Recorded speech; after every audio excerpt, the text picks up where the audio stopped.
हरे कृष्णा दोस्तों, परम भगवान श्री हरि को प्रिय इस वैशाख मास की कथाओं में आप सभी को स्वागत है। हमारे शास्त्रों में वैशाख मास का अत्यंत महत्व बताया गया है। भगवान नारायण कहते हैं कि ये मास ने अत्यंत प्रिय है। प्रभु श्री राम के भक्तों के लिए भी चैत्र और वैशाख ये दोनों मास अत्यंत महत्वपूर्ण होते हैं।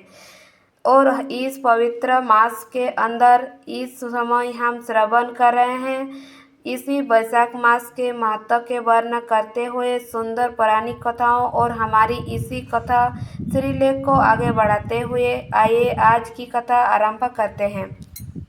ऋषिगण बोले, हे महाभाग, नर के मित्र नारायण नारद के प्रति जो शुभ वचन बोले वह आप विस्तार पूर्वक हमसे कहे। सूत जी बोले, हे द्विजोत्तमो, नारायण ने नारद के प्रति जो सुंदर वचन कहे वह जैसे मैंने सुना है वैसे ही कहता हूँ, आप लोग सुने। नारायण बोले, हे नारद, पहले महात्मा श्री कृष्णचंद्र ने राजा युधिष्ठिर से जो कहा था वह मैंने कहता हूँ, सुनो।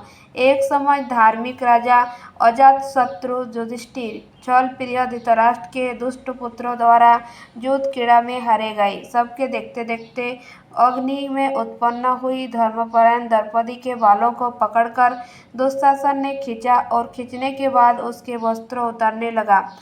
तब भगवान श्री कृष्ण ने उसकी रक्षा की।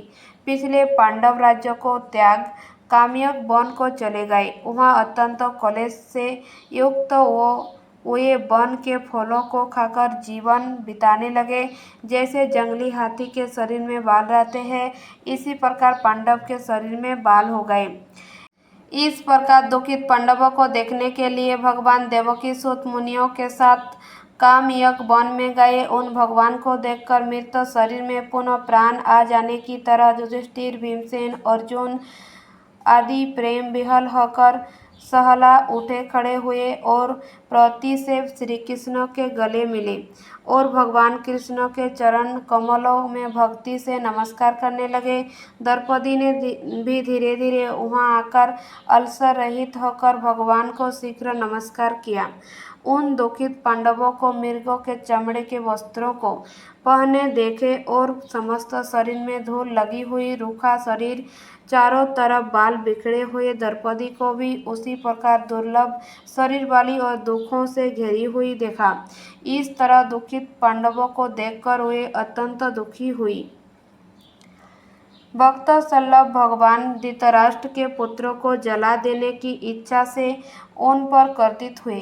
विश्व के आत्मा, बाहों को चौड़ा गुरेर कर देखने वाले, करोड़ों काल के कराल मुख की तरह मुख वाले, धधकती हुई प्रलय की अग्नि के समा उठे हुए होठों को दांत के नीचे जोर से दबाकर तीनों लोगों को जला देने की तरह ऐसे उद्यत हुए जैसे श्री सीता से वियोग से संतप्त भगवान रामचंद्र को रावण पर जैसा क्रोध आया था, उस प्रकार से क्रोधित भगवान को देखकर कांपते हुए अर्जुन कृष्ण को प्रसन्न करने के लिए द्रौपदी, धर्मराज तथा और लोगों से भी अनुमोदित होकर शीघ्र ही हाथ जोड़कर उनकी स्तुति करने लगे। अर्जुन बोले, हे कृष्ण, हे जगत के नाथ, हे नाथ, मैं जगत के बाहर नहीं हूँ, आप ही जगत की रक्षा करने वाले हैं। हे प्रभु, क्या मेरी रक्षा आप न करेंगे?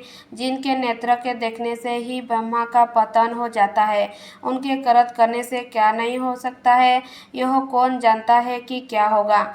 हे संसार करने वाले, क्रोध का संसार कीजिए। हे तात के पात, हे जगतपते, आप ऐसे महापुरुष के क्रोध से संसार का प्रलय हो जाता है। संपूर्ण तत्वों को जानने वाले, सर्व वस्तुओं के कारण, वेद और वेदांग के बीच आप साक्षात श्री कृष्ण है। मैं आपकी वंदना करता हूँ। आप ईश्वर है। इस चराचर मतक संसार को आपने उत्पन्न किया है। सर्व मंगलों के मंगलय है और सनातन के बीच के रूप है। इसलिए एक के अपराध से अपने बनाए समस्त विश्व का आप नाश कैसे करेंगे? कौन भला ऐसे होगा जो मच्छरों को जलाने के लिए अपने घर को जला देता हो? श्री नारायण बोले, दूसरों की वीरता को मर्दन करने वाले अर्जुन ने भगवान से इस प्रकार निवेदन कर प्रणाम किया। सूत जी बोले, श्री कृष्ण जी ने अपने क्रोध को शांत किया और स्वयं भी चंद्रमा की तरह शांत हो गए। इस प्रकार भगवान को शांत देखकर पांडव स्वस्थ हुए, प्रेम से प्रसन्न मुख एवं प्रेम विह्वल हुए। सबने भगवान को प्रणाम किया और जंगली कद, मूल, फल आदि से उनकी पूजा की। नारायण बोले, तब शरण में जाने योग्य भक्तों के ऊपर कृपा करने वाले श्री कृष्ण को प्रसन्न जान विशेष प्रेम से भरे हुए नर्म अर्जुन ने बारंबार प्रणाम किया और जो श्रम आपने हमसे किया है वही श्रम उन्होंने श्री कृष्ण से किया। इस प्रकार अर्जुन का श्रम सुनकर श्री कृष्ण क्षण मात्र मन से सोचकर अपने सहोदर पांडवों को और व्रत को धारण किए हुए द्रौपदी को आश्वासन देते हुए भक्तों में श्रेष्ठ श्री कृष्ण पांडवों से हितकर वचन बोले। श्री कृष्ण जी बोले, हे राजन, हे महाभाग, हे विश्वो, अब मेरा वचन सुनो। आपने यह प्रस्ताव पूर्व किया है, आपको उत्तर देने में मुझे उत्साह नहीं हो रहा है। इस प्रस्ताव का उत्तर गुप्त से भी गुप्त है, ऋषियों को भी नहीं विदित है। फिर भी ए अर्जुन, मित्र के नाते अथवा तुम हमारे भक्त हो, इस कारण से हम कहते हैं, हे सुव्रत, वह जो उत्तर है वह अति अग्नि है। अतः कर्म से सुनो। चैत्रादि जो 12 मास, निवेश, महीने के दोनों पक्ष, घड़ियां, पहर, त्रिपहर, 6 ऋतुएं, मुहूर्त, दक्षिणायन और उत्तरायण, वर्ष, 4 युग, इसी प्रकार परार्ध तक जो काल है, यह सब और नदी, समुद्र, तालाब, कुएं, बावली, गड़ाया, सोते, लता, औषधियों, वृक्ष, बांस आदि पेड़, वन की औषधियाँ, नगर, गांव, पर्वत, पुरियाँ, ये सब मूर्ति वाले हैं जो अपने गुणों से पूजे जाते हैं। इसमें ऐसा कोई अपूर्ण व्यक्ति नहीं है जो अपने अधिकाष्ठी देवता के बिना रहता हो। अपने अपने अधिकार में पूजे जाने वाले ये सब फल को देने वाले हैं। अपने अपने अधिकाष्ठी देवता के योग के महत्व से ये सब सौभाग्यवान है।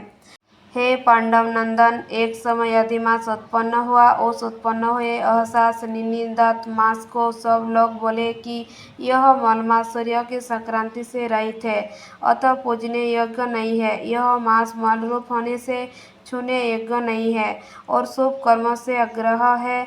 इस प्रकार के वचनों को लोगों के मुख से सुनकर यह मास निरुद्ध, प्रभावित, दुख से घिरा हुआ, अति खिन्न मन, चिंता से ही ग्रस्त मन होकर व्यतीत हृदय से मरणासन की तरह हो गया। फिर वह धैर्य धारण कर मेरी शरण में आया। हे नार, वैकुंठ भवन में जहाँ मैं रहता था वहाँ पहुँचा और मेरे घर में आकर मुझे परम पुरुषोत्तम को इसने देखा। उस समय मूल्यवान रत्न से, जटिल सुवर्ण से सिंहासन पर बैठे मुझको देखकर यह भूमि पर साष्टांग दंडवत कर हाथ जड़ नेत्रों से बराबर आंसुओं की धारा बहता हुआ धैर्य धारण कर गदगद वाणी से बोला। सूत जी बोले, इस प्रकार महामुनि बद्रीनाथ ना कथा कहकर चुप हो गए। तब नारायण के मुख से कथा सुने भक्तों के ऊपर दया करने वाले नारद मुनि पुनः बोले। नारद बोले, इस प्रकार अपनी पूर्ण कला से विराजमान भगवान विष्णु के निर्मल भवन में जाकर भक्ति द्वारा मिलने वाले जगत के पापों को दूर करने वाले योगियों को भी शीघ्र न मिलने वाले जगत को अभयदान देने वाले ब्रह्मरूप मोदक जहाँ पर थे उनके चरण कमलों की शरण में आया हुआ अधिमास क्या बोला। दोस्तों, मेरा चैनल आपको पसंद आए तो प्लीज़ लाइक सब्सक्राइब जरूर कीजिए। ऐसे वीडियो और लेके आएंगे, आप सभी लोग मेरा चैनल में बने रहिए।